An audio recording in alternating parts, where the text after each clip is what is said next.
सत्य की खोज तो सब करना चाहते हैं, लेकिन किसी को मार्ग भी तो पता हो। अगर आपको सही मार्ग पता है तो सत्य की प्राप्ति आसान हो जाती है। आखिर सत्य को कौन प्राप्त नहीं करना चाहता? कौन है जो अपने दुखों से, सांसारिक दुखों से छुटकारा नहीं चाहता? भगवान बुद्ध की इस कहानी को आखिर तक सुनकर आपको एक ऐसा मार्ग मिलेगा जो आपको सत्य की खोज की तरफ लेकर जाएगा। इससे पहले कि आप इस कहानी में खो जाएं, इस चैनल को सब्सक्राइब जरूर कर लें। तो चलिए कहानी शुरू करते हैं। आत्मज्ञान की प्राप्ति करने के बाद बुद्ध निश्चय करते हैं कि वो सबसे पहले परम सत्य के मार्ग को अपने दोनों आचार्य उदाकारमा और अलार कलाम को बताएंगे। आत्मज्ञान प्राप्त करने से पहले बुद्ध ने इन्हीं दोनों गुरुओं से ज्ञान प्राप्त किया था, परंतु एक सीमा के बाद ये दोनों ही गुरु सिद्धार्थ का मार्गदर्शन करने में असमर्थ साबित हो गए थे। इसीलिए सिद्धार्थ इन दोनों ही गुरुओं से आज्ञा लेकर सत्य की खोज में अकेले ही निकल पड़े थे और अपने अथक प्रयास से उन्होंने सत्य को जाना भी और वो सिद्धार्थ से बुद्ध बन गए। जब बुद्ध अपने गुरु उदाकारमा और अलार कलाम के आश्रम की तरफ जा रहे होते हैं, तब उन्हें रास्ते में एक आदमी कहता है कि वो दोनों ही गुरु अभी संसार में नहीं रहे, दोनों की मृत्यु हो चुकी है।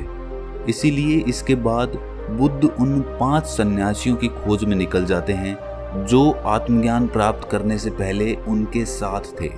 ये सन्यासी सिद्धार्थ को इसीलिए छोड़कर चले गए थे क्योंकि उन्हें लगने लगा था कि सिद्धार्थ पथ भ्रष्ट हो गए हैं। उन 5 सन्यासियों में से एक का नाम कोडनीय था। वो भारत के गुरुकुल के गुरु भी रह चुके थे।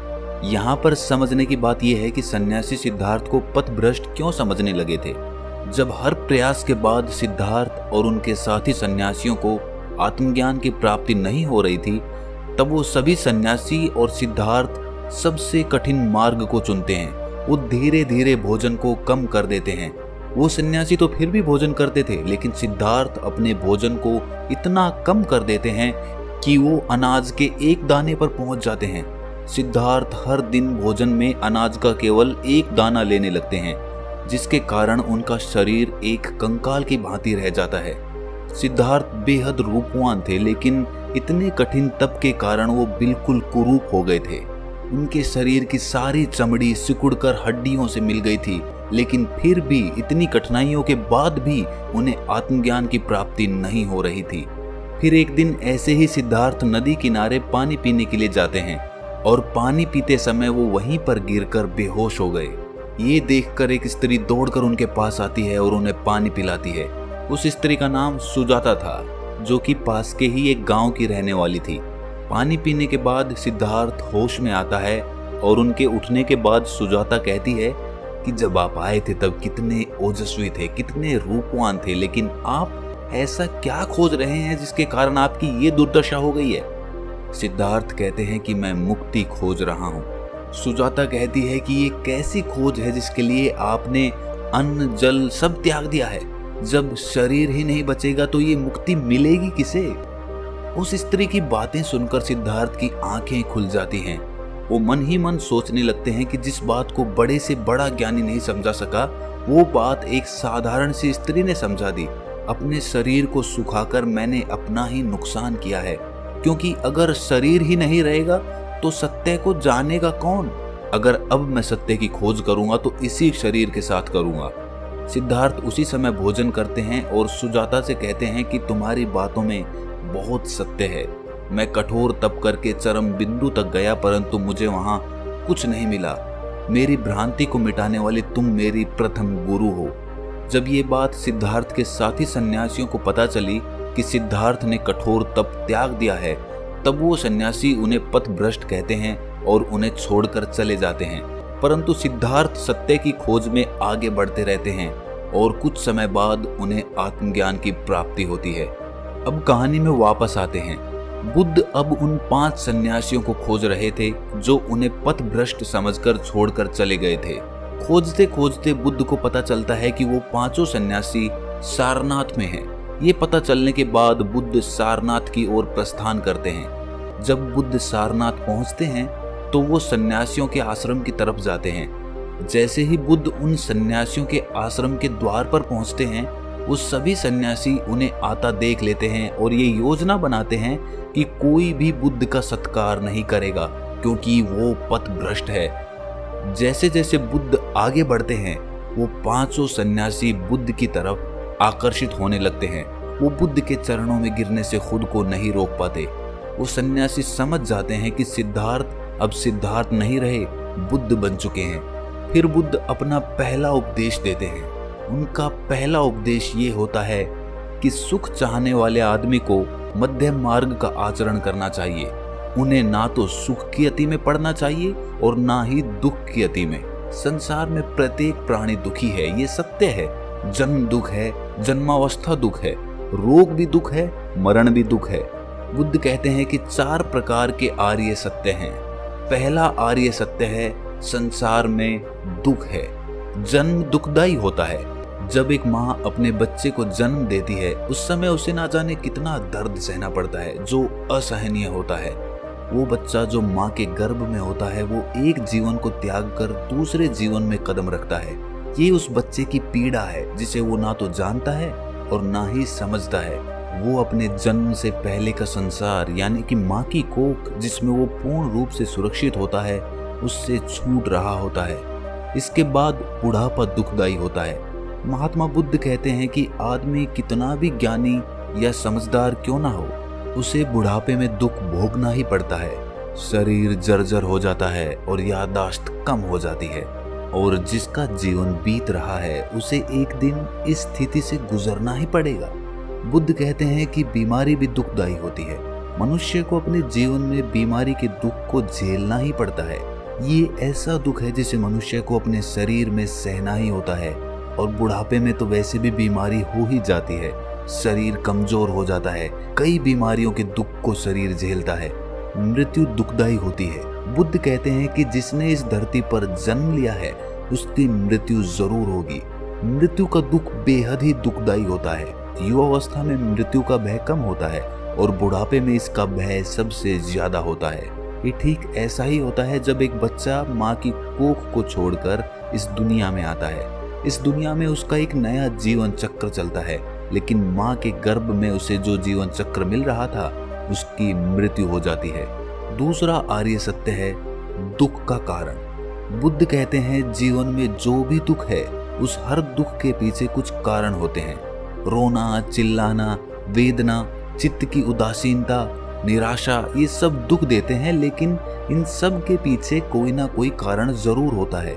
आकांक्षाएं यानी कि डिजायर्स, इसका ना मिलना दुख देता है। मृत्यु का दुख केवल इसीलिए है क्योंकि मनुष्य इसे समझता नहीं है। वो उसके लिए एक नई चीज है जिसके लिए वो तैयार भी नहीं है। मनुष्य का खुद को किसी से जोड़ लेना भी दुख का कारण बनता है। वो आदमी जो 50 चीजों से प्रेम करता है, उसके लिए 50 तरह के दुख हैं।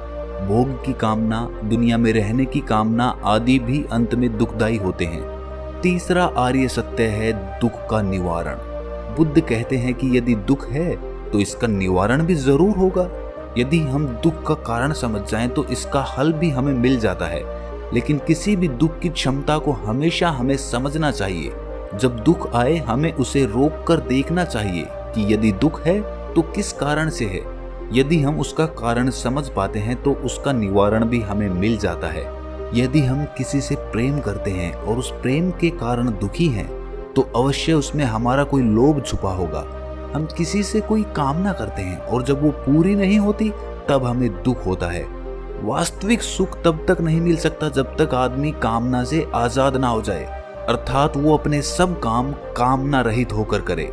चौथा आर्य सत्य है दुख के निवारण के लिए अष्टांग मार्ग। महात्मा बुद्ध ने जीवन को सरल बनाने के लिए अष्टांगिक मार्ग दिया।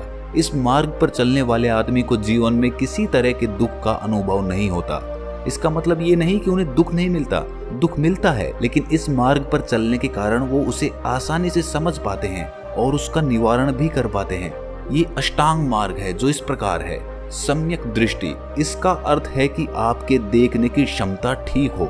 इसका आशय ये है कि आप जो भी देखें उसे सही दृष्टि से देखें और उसमें अपने विचारों की मिलावट ना करें और किसी भी चीज को देखने के नजरिए को बदलें। किसी भी चीज का केवल एक पहलू ही मत देखें, बल्कि उसे पूर्ण रूप में देखने का नजरिया बनाएं। दूसरा है सम्यक संकल्प। इसका मतलब होता है सही संकल्प लेना, ऐसा संकल्प लेना जिससे समाज से लेकर मनुष्य तक का विकास हो, साथ ही नैतिक और मानसिक विकास भी संभव हो सके। ये संकल्प देश, पात्र और समाज के लिए कल्याणकारी हो। तात्कालिक सुख प्राप्त करने के लिए छलांग लगाने की जगह लंबी अवधि के लिए योजना तैयार करें और ये संकल्प करें कि बिना किसी को दुख पहुंचाए अपनी योजना को पूरा करेंगे। तीसरा है सम्यक वाक। इसका मतलब है कि ऐसी वाणी बोलें जिससे किसी को भी तकलीफ ना हो। किसी के सामने कुछ भी बोलने से पहले अच्छी तरह से सोच विचार कर लें। सही समय पर सही बात करें, झूठी बात ना बोलें। अगला है सम्यक कर्म। इसका मतलब है कि ऐसा कर्म जो समय, देश और काल के अनुसार उचित हो। हम अपनी बुद्धि से ये निर्णय ले सकें कि हमारा कर्म कैसा हो जिससे किसी को भी कोई हानि और दुख ना हो, बल्कि देश और समाज की उन्नति हो सके। अगला है सम्यक जीविका। इसका अर्थ होता है ऐसी जीविका जो बिना किसी लालच और धोखे की कमाई गई हो। जो ईमानदारी से जीविका कमाई जाती है उसे सम्यक जीविका कहते हैं। ये जीविका उनके संकल्प का एक हिस्सा होती है जिससे उनके चेहरे पर एक चमक उत्पन्न होती है। अगला है सम्यक प्रयास। मनुष्य अपने जीवन में गलती करता रहता है, उसे उस गलती से सीखना चाहिए। एक ही गलती को बार बार करना गलत है। जब हम पहली बार गलती करते हैं तो हमें उससे सीखना चाहिए, उस गलती को सुधारने का प्रयास करते रहना चाहिए। अगला है सम्यक स्मृति। हमारा दिमाग कई तरह के लालच और लोभों से भरा रहता है। उसकी स्मृति में कई तरह की गलत बातें आ जाती हैं।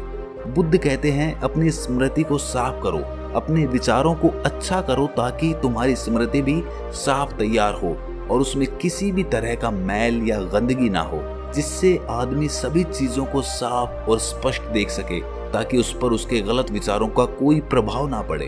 अगला है सम्यक समाधि। ऊपर के सभी 7 मार्गों पर चलने के बाद 8वां मार्ग सम्यक समाधि का आता है। जब आदमी ऊपर के सभी मार्गों को अपने जीवन में उतार लेता है तब वो आदमी इस सम्यक समाधि की तरफ बढ़ता है। ये वही स्थिति है जब किसी ध्यानी को ये अपने ध्यान के अंत में प्राप्त होती है। एक सांसारिक आदमी के लिए भी बुद्ध ने ये रास्ता तैयार किया जिस पर चलकर वो वहीं पहुंच सकता है जहां पर कोई भी साधु या संत पहुंचता है। जरूरी नहीं है कि आप संसार छोड़कर सन्यासी होकर ही ज्ञान को प्राप्त करेंगे। आप बुद्ध के इस अष्टांग मार्ग पर भी चलकर ज्ञान को प्राप्त कर सकते हैं और समाधि को प्राप्त हो सकते हैं। हो सकता है कि बुद्ध की कही सभी बातों को हम अपना ना सके, लेकिन शुरुआत एक कदम से ही होती है। पहले कदम से ही मीलों का सफर तय होता है। तो पहला कदम रखें, उसके बाद प्रकृति खुद आपका साथ देगी। तो इस चर्चा को हम यहीं पर खत्म करते हैं। कमेंट सेक्शन में जरूर बताएं कि आपने इससे क्या सीखा, और अगर ये चर्चा आपको अच्छी लगी तो इस चैनल को सब्सक्राइब करना ना भूलें। तो मिलते हैं अगली वीडियो में, तब तक के लिए अपना ख्याल रखें।